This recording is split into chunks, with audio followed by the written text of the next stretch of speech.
Hello and अस्सलाम वालेकुम everyone. उम्मीद है आप सब खैर खैरियत से होंगे। तो जैसा कि आपको वीडियो के टाइटल से पता लग गया होगा कि आज हम बात करेंगे कि चाइना में आने के लिए स्टडी वीज़ा पे आपकी टोटल कितनी कॉस्ट आती है। अच्छा, इसमें मैं कुछ चीज़ें वो कवर करूँगा जस्ट जो आप सेल्फ पर अप्लाई करेंगे, यानी कि इसमें मैं अगर आप एजेंट के थ्रू अप्लाई करते हैं मैं उस चीज़ को कवर नहीं कर रहा। उसका मैं बीच में आपको एक एस्टिमेट अंदाज़न बता दूंगा कि कितनी एडिशन आप कर सकते हैं। बहरहाल जस्ट मैं इसमें आपको सेल्फ अप्लाई के थ्रू जितना आपकी कॉस्ट आएगी, जो चीज़ जैसे कि मैंने पे की है, ठीक है, तो उस बारे में मैं आपको बता दूंगा। इसमें याद रहे कि मैं पर्सनल एक्सपेंस भी हटा रहा हूँ, ठीक है, और जस्ट वो फीसेस आपको बता रहा हूँ कि जो ईच एंड एवरी पर्सन पर आपने देनी होती हैं, ठीक है। तो इसमें फ़र्स्ट पर हम, जैसे कि मैंने आपको बताया, हम सेल्फ के लिए बात करें तो पहले हम लेते हैं एप्लीकेशन फ़ीस, ठीक है, कि आपने एप्लीकेशन फ़ीस जो यूनिवर्सिटीज़ को देनी है। तो जो मिनिमम हमारे पास एप्लीकेशन फ़ीस है वो हमारे पास 300 युआन है, यानी कि 12,000 पीकेआर, ठीक है। तो अब आप ज़ाहिर बात है जब अप्लाई आप करेंगे तो आप एक यूनिवर्सिटी में नहीं करेंगे, आपकी कोशिश होगी ज़्यादा से ज़्यादा में करने में, ठीक है।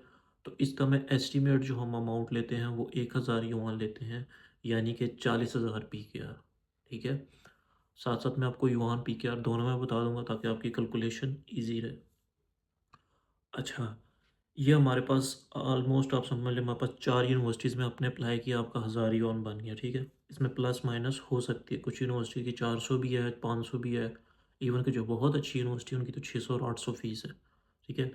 तो इसको आपने जो है अपने पास नोट करना है चीज़ों को कैलकुलेशन के लिए। अच्छा, उसके बाद नेक्स्ट हमारे पास स्टेप आता है डॉक्यूमेंट टेस्टेशन का, कि जो आप IBCC, MOFA, federal board, Punjab board, whatever, यहाँ से जो आप कराते हैं।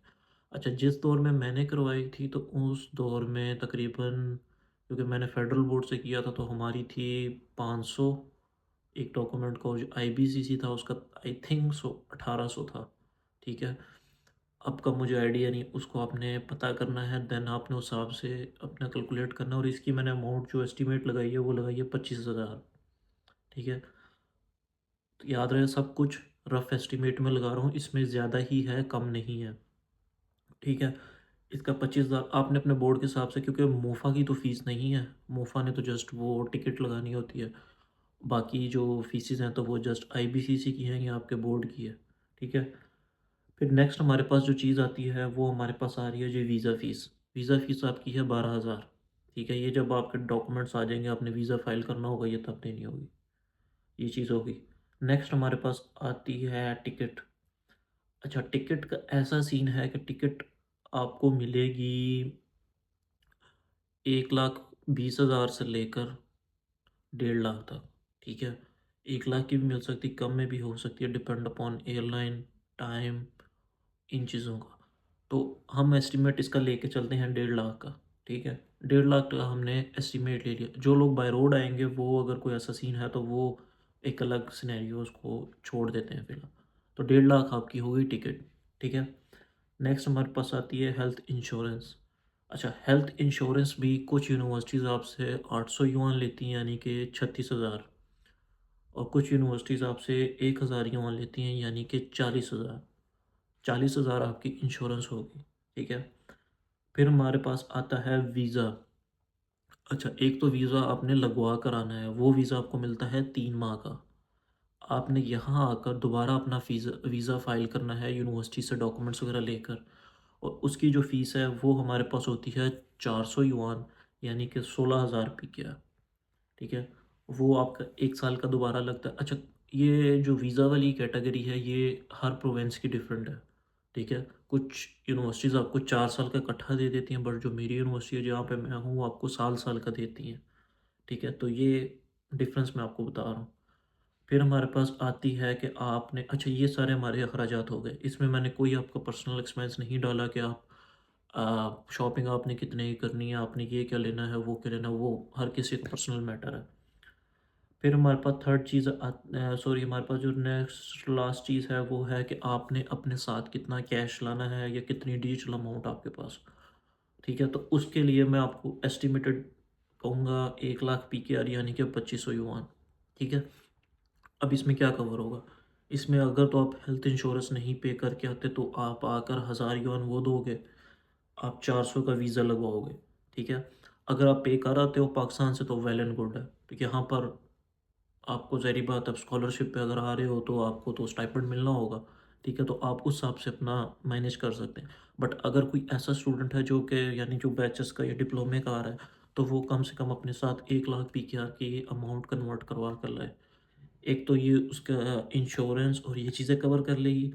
दूसरी कि आपका जो पर्सनल एक्सपेंस, क्योंकि ज़ाहिर बात है जब आप स्टार्ट में आते हो आपको सेट होना होता है, आपने चीज़ें वगैरह लेनी है, व्हाटएवर चीज़ें होती हैं, तो उसके लिए ये अमाउंट आपके लिए काफ़ी होगी, ठीक है।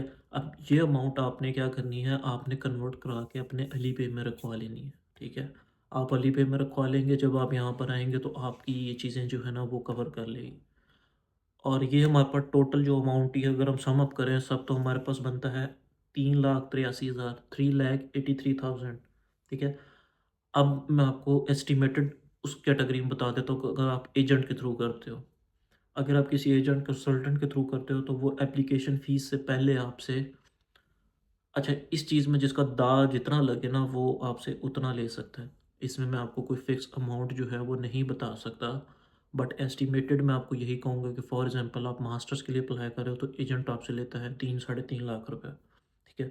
उस कैटेगरी में आपकी अमाउंट बन जाएगी 6 लाख, 6 लाख और सॉरी 3,83,000, ये 3 लाख वो आप समझ लें कि आपका 7 लाख रुपए बन रहा है, ठीक है। अगर आप खुद करते हैं फिर आपकी 3,83,000 की अमाउंट है। अगर आप एजेंट या इस तरह का कोई सीन करते हैं तो आपकी 7 लाख तक जा सकती है। अच्छा, एजेंट्स में कुछ ऐसे भी हैं कि जो आपसे कम में आपका काम कर देते हैं, कुछ हैं जो 3 से लेकर आपको 7 तक भी ले जाएंगे। यहाँ पर इवन ऐसी हम लोग भी हैं जो 8-8 लाख रुपए दे के आए होंगे, ठीक है।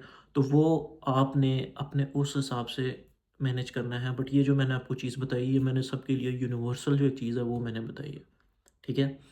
तो उम्मीद है आपको समझ आई होगी। कोई क्वेश्चन हो आपका तो आप मुझसे कमेंट्स में पूछ सकते हैं, या आप मुझे इंस्टाग्राम पर मैसेज करें, मैं इंशाल्लाह आपको वहाँ पर गाइड कर दूँगा। अल्लाह हाफ़िज़।